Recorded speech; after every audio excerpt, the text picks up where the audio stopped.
Hello everybody and welcome to my startup journal. I am Abraham and we are, as per usual, chronicling Hello everybody and welcome to my startup journal. I am Abraham and this is our weekly wrap-up talking about how things went this week in the process of creating a brand new technology startup. So this week, the entire theme of this week was pitch deck.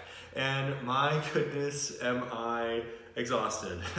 My brain feels like it's a little bit mush at this point in time after about 4 days straight of just staring at the presentation. And for those of you who don't know what a pitch deck is, a pitch deck is basically where you try in 10 to 15 slides to really clearly and concisely state what your company is, who you are as individuals, what your brand is, what your product is, what you've achieved so far, what the market opportunity is, why people should invest in you, so on and so forth.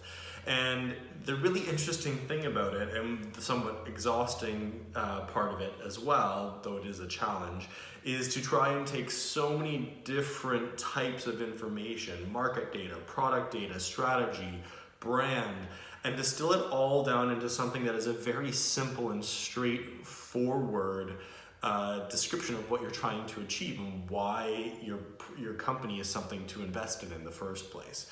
So it's an amazing exercise. It's challenging and puts you definitely through the ringer to think through, what am I doing, how am I saying it, and is my strategy bulletproof?